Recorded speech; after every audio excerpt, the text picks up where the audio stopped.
The year was 2147, and the colony ship Resolute Dawn was dying. Captain Jake stood on the bridge, watching the emergency lights flicker red across every console. The main reactor had failed 3 hours ago. Backup systems were running on fumes. 3,000 colonists slept in pods below, trusting that he would get them safely to their new home.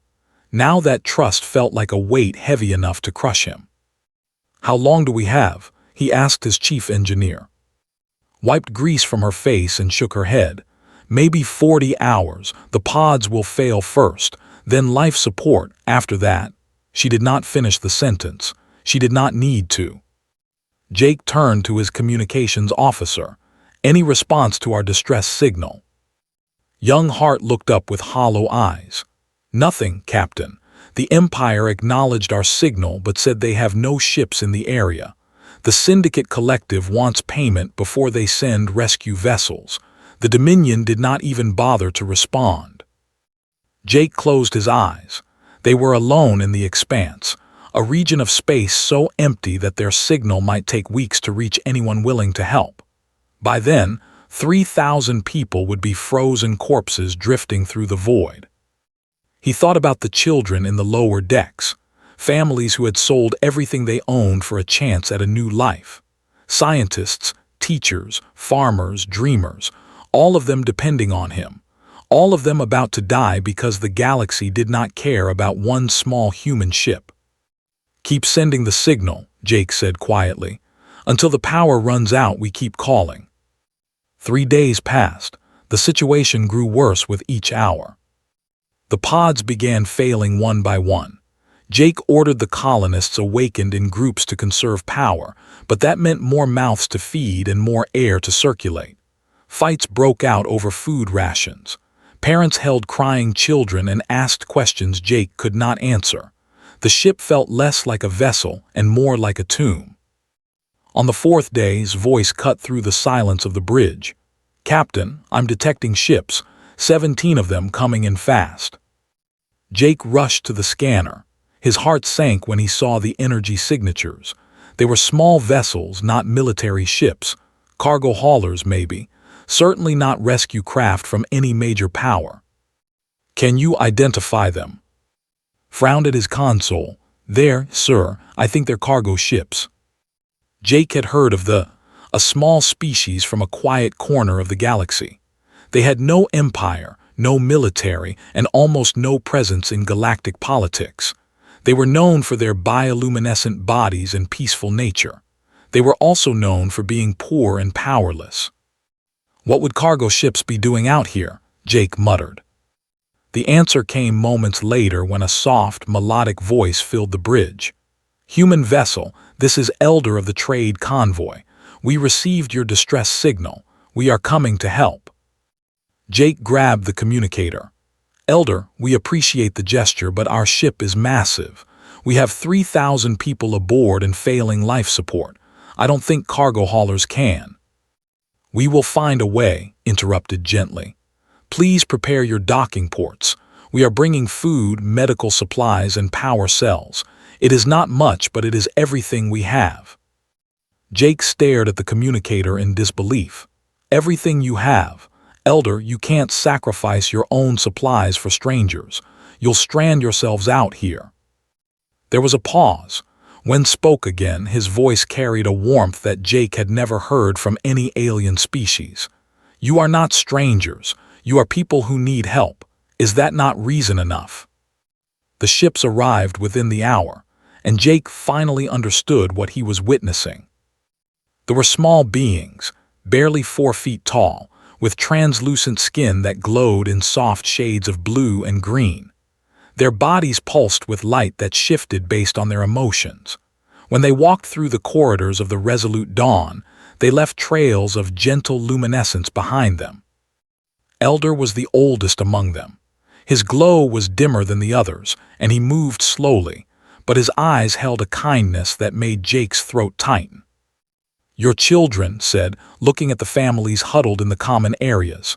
"They are hungry." Jake nodded, unable to speak. Turned to his people and spoke in their musical language. Within minutes, Crew members were distributing their own food supplies to human families. Jake watched as one young gave her entire ration packed to a human child, her skin flickering with soft pink light as the child smiled. "You're giving away your food," Jake said. "What will your people eat?" Looked at him with patient eyes. "We will manage. Your children cannot wait." Over the next several days, they worked without rest. Their engineers crawled through the damaged sections of the Resolute Dawn, patching what they could with spare parts from their own ships. They burned through their fuel reserves to help stabilize the colony ship's orbit. They transferred power cells that they desperately needed for their own journey. One night, Jake found Elder sitting alone in the observation deck, his glow dim and tired. The old was watching the stars with an expression that Jake could not quite read. "Why are you doing this?" Jake asked, sitting beside him. "Your people have nothing to gain. No one would blame you for passing us by. Everyone else did." Light pulsed softly. "When I was young, my grandfather told me a story. He said that kindness is not a transaction. It is not something you give to receive. It is something you give because someone needs it." He turned to look at Jake. "Your people needed it. The rest was simple." Jake felt tears forming in his eyes. In his entire career as a spacer, he had never encountered such selfless generosity. The major powers of the galaxy had turned away from them without hesitation. But these small, gentle beings with nothing to spare had given everything. "I don't know how to repay you," Jake whispered. Smiled, his skin glowing warm gold. "You do not need to repay us. Just remember that kindness exists. That is enough." The convoy spent 2 weeks with the Resolute Dawn. They towed the damaged ship to a nearby habitable world where the colonists could land safely and begin building their new home. When the work was done, and his people prepared to leave, Jake stood at the docking port, watching them board their ships. His chest ached with gratitude he could not express. "Elder," he called out, "we will remember this. I promise you. Humanity will never forget what you did for us." Turned, his glow flickering with something like hope. "I believe you, Captain. I believe you will remember."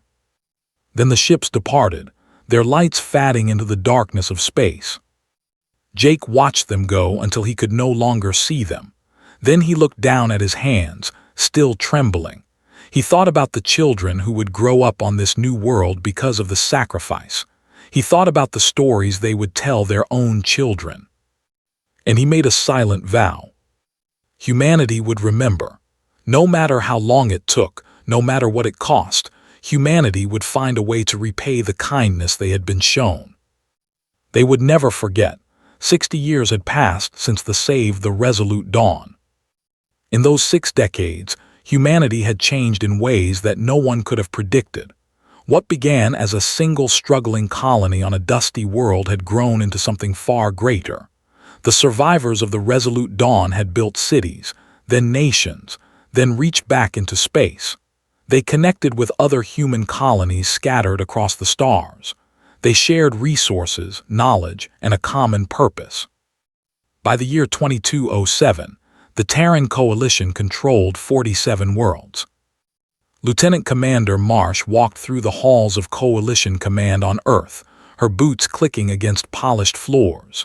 She was 32 years old, ambitious, and driven by something most of her colleagues did not fully understand. In her hands, she carried a proposal that had taken her 5 years to develop. Today, she would present it to the Defense Council. The council chamber was massive, filled with admirals and generals who had spent their lives building humanity's military strength. Felt small standing before them, but she refused to let her voice waver. "Ladies and," she began, "I am here to propose a new strategic directive. I call it the Protocols." Admiral Ben leaned forward in his chair. He was an older man with gray hair and sharp eyes. His grandmother had been a passenger on the Resolute Dawn, one of the children saved by the 60 years ago. He had grown up hearing stories about the lights in the darkness. "Continue," he said. Activated the display behind her, showing a map of space. They are a peaceful species with no military capabilities. They occupy a small region of space that most powers ignore. However, that space sits on the border of the Dominion, one of the most aggressive empires in the quadrant. She changed the display to show intelligence reports. They have been expanding steadily for the past century. Their territory now includes dozens of conquered worlds. They show no signs of stopping. My analysis suggests that within the next 50 years, they will look toward space for expansion. A general in the front row frowned. With respect, Commander, why should humanity concern itself with They are not our allies. We have no treaties with them. Defending their space would require resources we might need elsewhere. Had expected this question. She took a deep breath before answering. 60 years ago, they had no reason to help us. They had nothing to gain and everything to lose. They gave us their food, their fuel, their power cells. They sacrificed their own comfort to save 3,000 humans they had never met. She paused, letting the words sink in. If we ignore their suffering now, what does that say about us? What kind of species do we want to be? The room fell silent. Admiral stood up slowly. His eyes were distant, as if he were looking at something far away. My grandmother told me stories about when I was a boy. She said their elder gave away his own life support reserves to keep the children alive. She said he glowed like a star when he smiled. He looked around at his colleagues. I grew up promising myself that if I ever had the power to repay that kindness, I would. I think that day has come.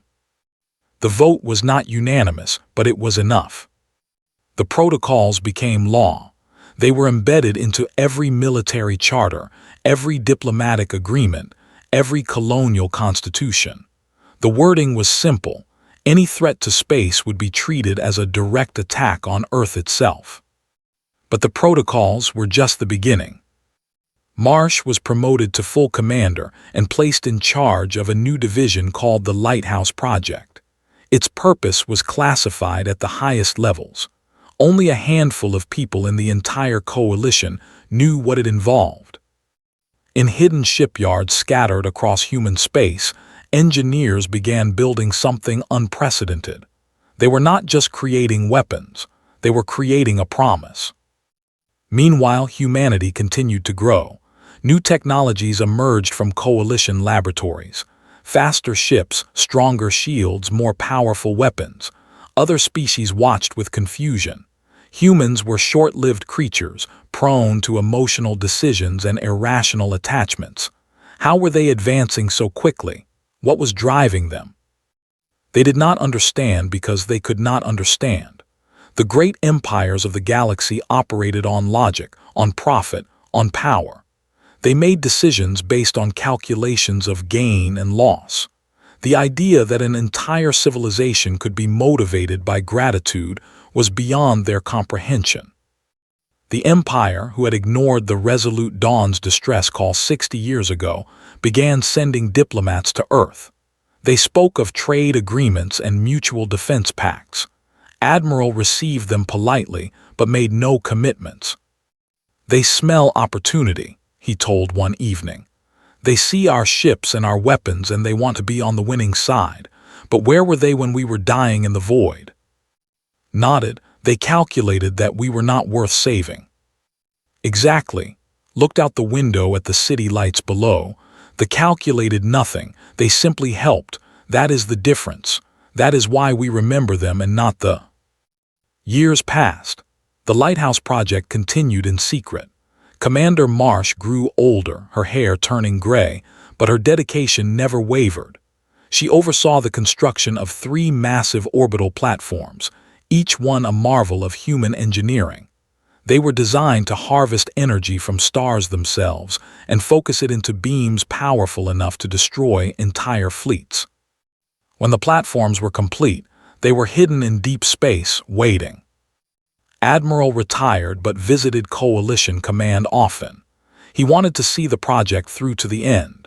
He knew that the Dominion was growing stronger, that their expansion was bringing them closer to space with each passing year. It will happen in my lifetime, he told. They will make their move, And when they do, we will be ready. Looked at the old admiral with respect. Do you think the no? Do they have any idea what we have been building for them? Shook his head. No, and that is as it should be. They did not help us for reward or recognition. They helped us because it was right. We will do the same for them. Across the galaxy, other species continued to underestimate humanity.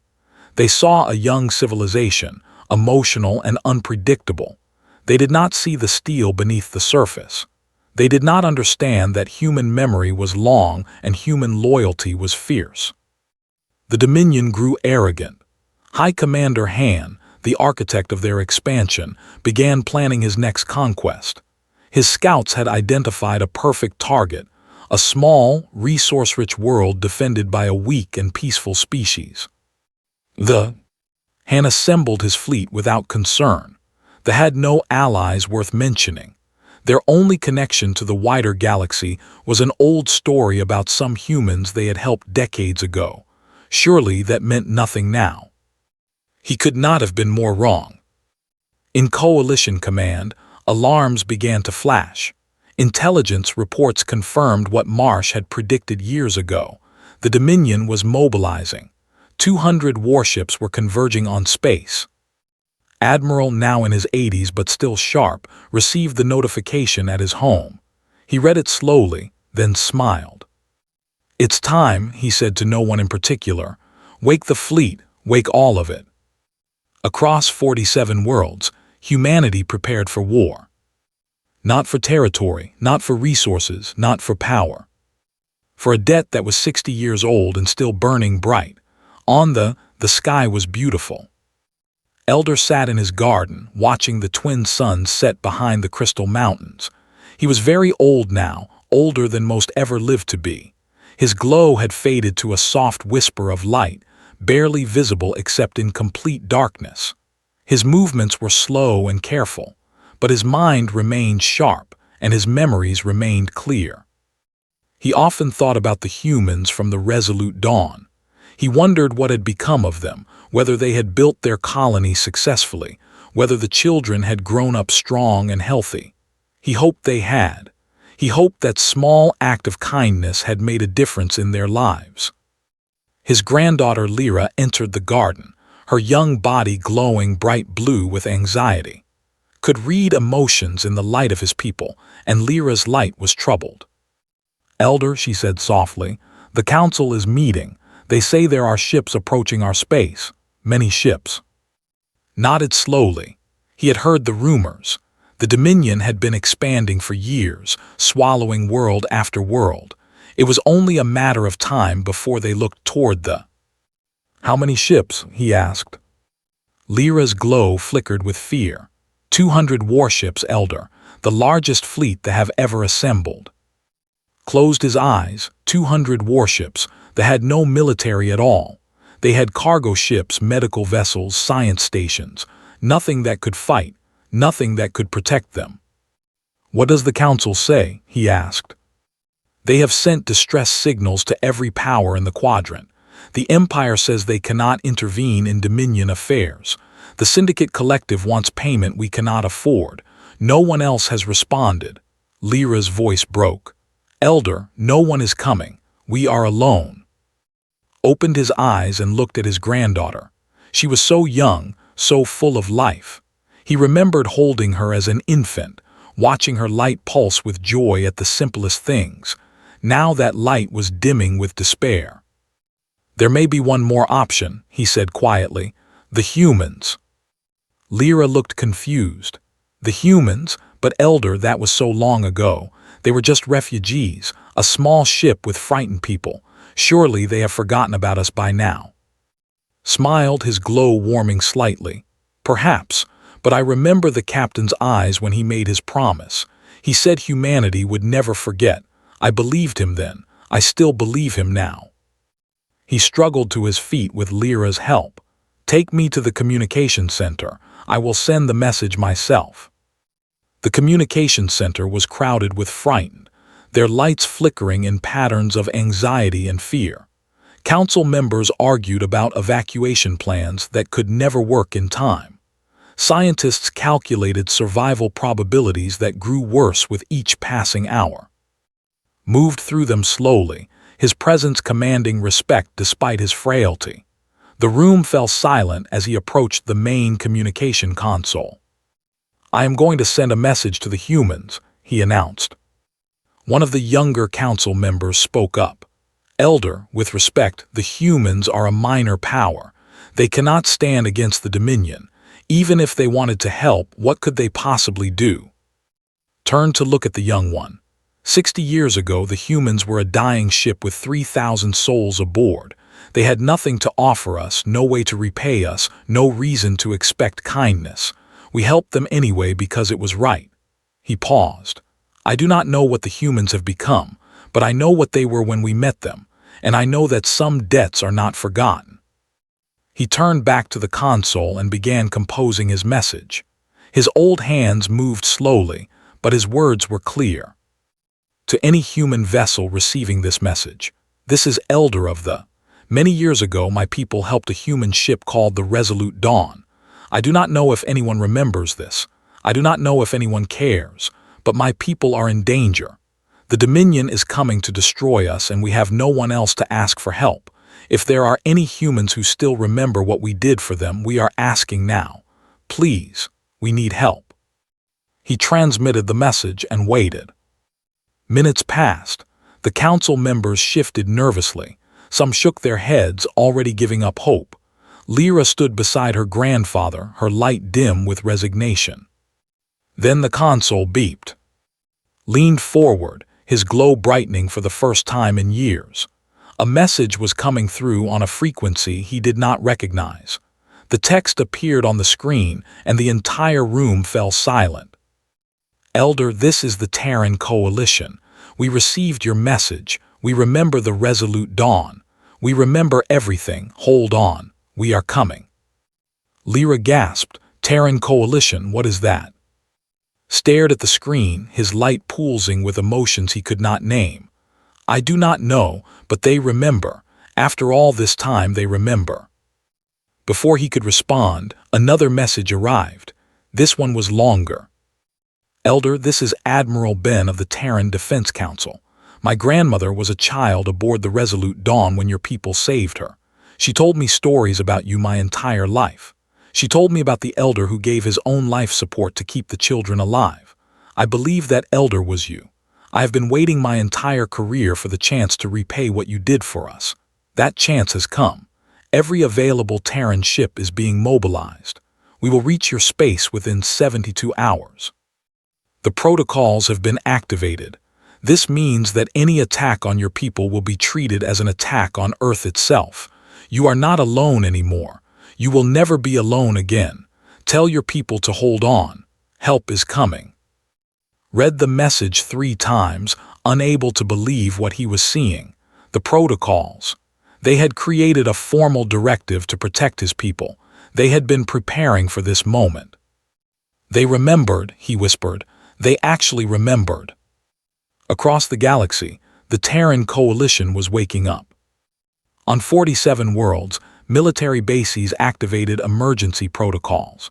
Ships that had been on routine patrol changed course. Vessels in shipyards accelerated their departure schedules. Colony defense fleets abandoned their posts and burned toward a single destination. Commander Danny of the TSS Unbroken Vow received his orders while sleeping in his cabin. He read them, then read them again, then jumped out of bed and ran to the bridge. "All hands battle stations," he shouted. "Set course for prime, maximum burn, no fuel conservation." His first officer looked confused. "Sir, prime, what is happening?" Danny turned to face his crew, his eyes burning with purpose. 60 years ago, they saved 3,000 humans when no one else would. They gave us everything they had.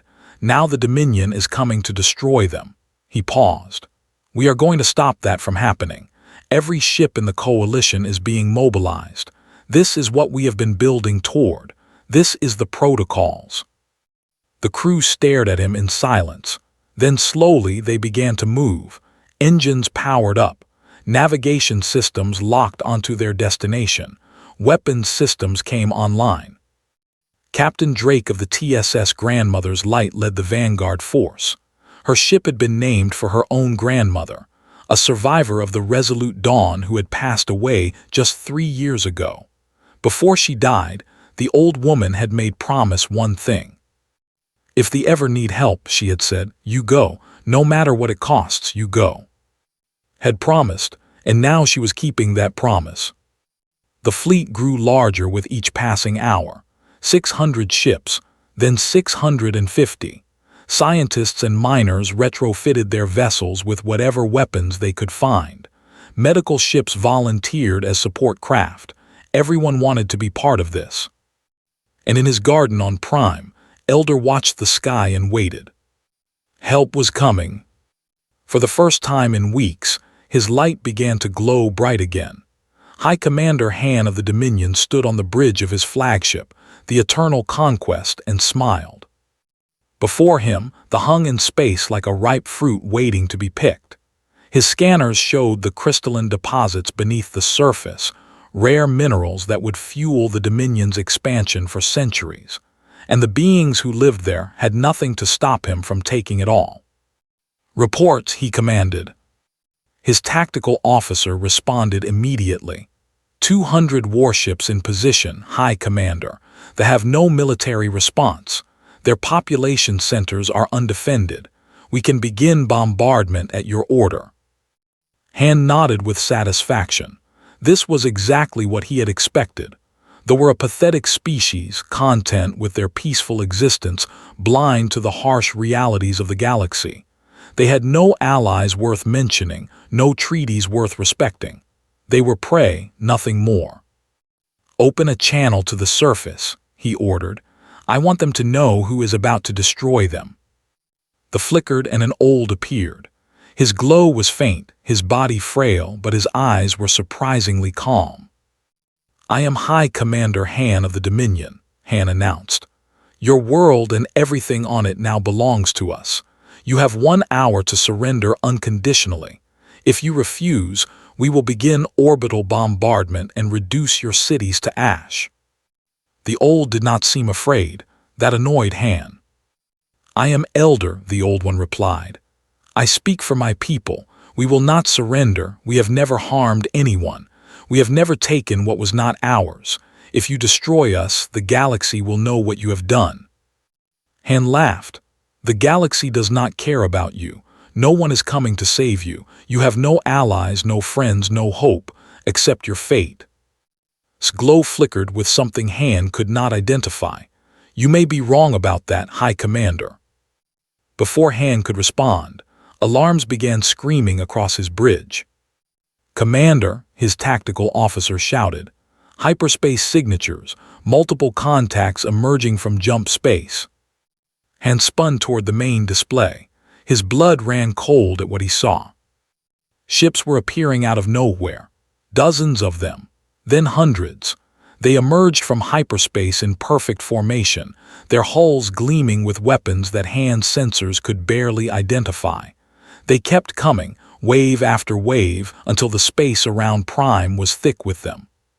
612 Terran warships had arrived. "What is this?" Han demanded. "Who are these vessels?" His communications officer looked pale. "They are transmitting identification codes, Commander. They call themselves the Terran Coalition. They are human ships." Han stared in disbelief. Humans. The short-lived mammals from that small corner of the galaxy. He had heard of them, of course, but they were supposed to be a minor power, barely worth noticing. How could they have assembled a fleet this size? A new voice cut through the bridge speakers, calm and cold. "This is Captain Drake of the Terran Coalition vessel, Grandmother's Light. I am addressing the fleet currently threatening Prime." Han grabbed the communication console. "This is High Commander Han. You are interfering in Dominion affairs. Withdraw immediately or face the consequences." The human captain's voice did not waver. "You have exactly 1 chance to withdraw from this system, High Commander. They are under our protection. Leave now and you live. Stay, and you will learn why humans never forget a kindness or a threat to those we love." Han laughed, though the sound was hollow. "You bring 600 ships against 200. We are the greatest warriors in the quadrant. We do not flee from mammals." There was a pause. When the human captain spoke again, her voice carried a cold amusement that made Han's skin crawl. "I was not warning you about the ships, Commander. I was warning you about what comes next." Han opened his mouth to respond, but his tactical officer interrupted with a scream of panic. "Commander, 3 massive objects behind the human fleet. They are the size of small moons." Han turned to the display and felt true fear for the first time in his life. 3 enormous structures were materializing out of nothing. They were orbital platforms of some kind, covered in arrays and dishes and weapons that pulsed with energy Han's sensors could not measure. They should not exist. Nothing that large should be able to cloak. Nothing that powerful should be in human hands. "What are those things?" he whispered. The answer came from Admiral Ben himself, his elderly voice broadcasting on every frequency. "High Commander Han, I am Admiral of the Terran Coalition. What you are looking at is Project Lighthouse, the product of 60 years of human engineering, dedication, and memory. These platforms harvest energy directly from stars and focus it into beams capable of destroying entire fleets in seconds." Paused, letting the words sink in. 60 years ago, they saved 3,000 humans when no one else would. They gave us their food, their fuel, their life support. They expected nothing in return. They simply helped because it was right. Since that day, humanity has been building, not for conquest, not for power, for this moment, for the chance to repay a kindness that saved our children and gave us hope when we had none. Han's hands trembled. "You built all of this for them, We built all of this for them," confirmed. "And now you have a choice. Leave this system and never return, or watch your fleet burn. There will be no negotiation. There will be no second warning. Decide." Han's mind raced. He looked at the human fleet, 3 times the size of his own. He looked at the impossible weapons platforms glowing with starfire. He looked at his officers, whose faces had gone pale with fear. They were warriors. They did not flee. They did not show weakness. "All ships," Han commanded, his pride overcoming his judgment, "open fire on the human fleet. Destroy them all." Captain Drake watched the weapons discharge and smiled grimly. "They chose poorly," she said. "All ships engage. Lighthouse platforms fire at will." The Battle of Prime began. Human ships moved with precision that they had never seen. They anticipated every attack, exploited every weakness, struck with devastating accuracy. Decades of preparation had created tactics specifically designed to counter aggression. But the true horror came from the lighthouse platforms. Commander Danny watched from the bridge of the Unbroken Vow as the platforms powered up. The energy readings were off the charts.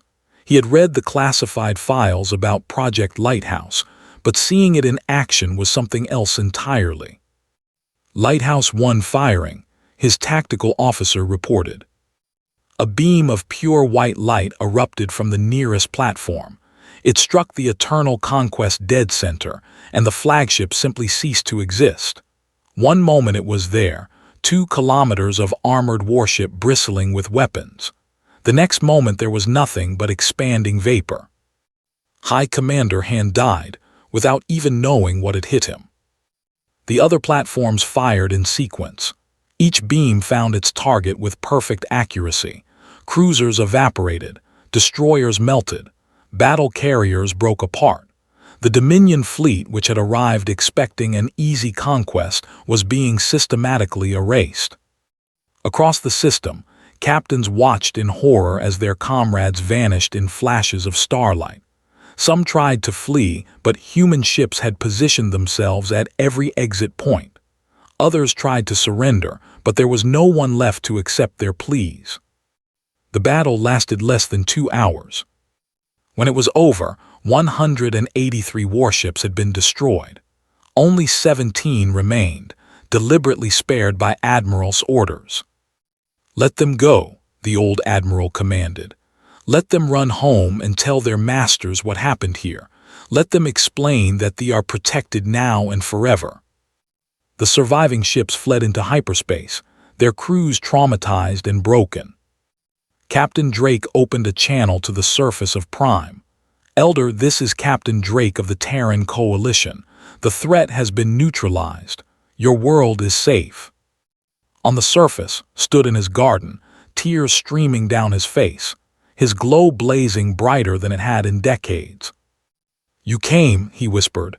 "After all this time you came." Drake's voice was warm. "We made a promise 60 years ago, Elder. Humanity keeps its promises." Smoke from the battle still drifted through space when Captain Drake landed her shuttle on Prime. The surface of the planet was untouched. Not a single weapon had struck the ground. The human fleet had intercepted every attack, absorbed every blow, and delivered absolute destruction to the enemy while keeping the safe. That had been the mission. That had been the promise. Drake stepped onto soil and took a deep breath. The air was sweet, filled with the scent of alien flowers she could not name. The twin suns painted the sky in shades of pink and gold. It was beautiful here, peaceful in a way that Earth had not been for centuries. Elder was waiting for her, supported by his granddaughter Lyra. His frail body trembled with emotion, his glow pulsing in patterns that Drake did not fully understand but felt in her heart. She walked toward him and knelt, bringing herself to his eye level. "Elder," she said softly, "I am Captain Drake. My grandmother was one of the children you saved 60 years ago on the Resolute Dawn. She told me about you my entire life. She told me about the lights in the darkness, about the beings who gave everything expecting nothing." Reached out with a trembling hand and touched her face. His light glowed warm gold, the same color Jake had seen 6 decades ago. "You look like her," he whispered. "Your grandmother, I remember her. She was very young, very scared. She held onto her mother's hand and would not let go." Drake felt tears forming in her eyes. "She grew up strong because of you. She built a family, lived a full life, passed away 3 years ago surrounded by people who loved her. Her last words were about you. She said that if they ever needed help, we should go, no matter what." Glow brightened. "And you came. After all this time you came." "We will always come," Drake said. "That is what you taught us, that kindness matters, that helping others is its own reward. You did not just save 3,000 humans, Elder. You gave us something to believe in. You showed us what we could become." Around them, more shuttles were landing. Human soldiers and medics poured out, not to conquer but to help. They brought supplies, equipment, technology. They began setting up medical stations and communication relays.